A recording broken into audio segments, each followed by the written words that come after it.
భార్యాభర్తలు కలిసి ఉండడానికి కానీ, పిల్లలకి పెళ్లిళ్ళు అవ్వడానికి కానీ, ఆరోగ్యవంతులుగా ఉండడం కోసం కానీ, మానసికమైనటువంటి ధైర్యంతో ఉండడం కానీ, ఇలాంటి ఎమోషనల్ మైండ్ సెట్ని కంట్రోల్లో ఉంచడం కోసం ఇవన్నిటికీ ఒకటే భగవంతుడు ఉన్నాడు. ఆయన గట్టిగా పట్టుకుంటే గ్యారంటీ వీళ్ళు అనుకున్న పని మొత్తం ముందుకెళ్తుంది.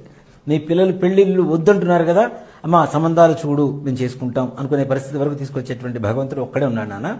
ఆయనే శ్రీ వల్లీ దేవసేన సమేత సుబ్రహ్మణ్యేశ్వర స్వామి వారు. ఆయనకి ఆరాధన చేస్తే మనం ఒక 3 నెలలు ఎడిక్ట్ అయితే 3వ నెల మరుసటి రోజు నుంచి ఆయన మనకి ఎడిక్ట్ అవుతాడు.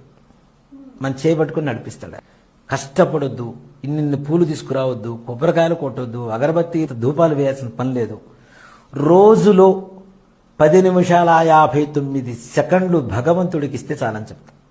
దేవుడి దగ్గర దీపారాధన చేసి ఒక అగరబత్తి వెలిగించి, అది కూడా మన ప్రశాంతత కోసమే, దేవుడి కోసం కూడా కాదు, వెలిగించి చిన్న గిన్నెలో పచ్చిపాలు పంచదార సుబ్రహ్మణ్యేశ్వర స్వామి వారి పటం ముందు పెట్టి చక్కగా యూట్యూబ్లో సుబ్రహ్మణ్య భుజంగ స్తోత్రం అని ఉంటుంది. ఆదిశంకరాచార్య స్వామి వారు రచించినటువంటి సుబ్రహ్మణ్య భుజంగ స్తోత్రం హెడ్ ఫోన్స్ పెట్టుకొని ప్రశాంతంగా దేవుడి దగ్గర కూర్చొని విని అది నైవేద్యం పెట్టి తీర్థం తీసుకొని వెళ్ళండి.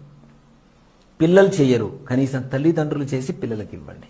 ఈ 11 నిమిషాలు వేరే రకమైనటువంటి ఆలోచన లేకుండా భుజంగ స్తోత్రం అని చాలా రిథమిక్గా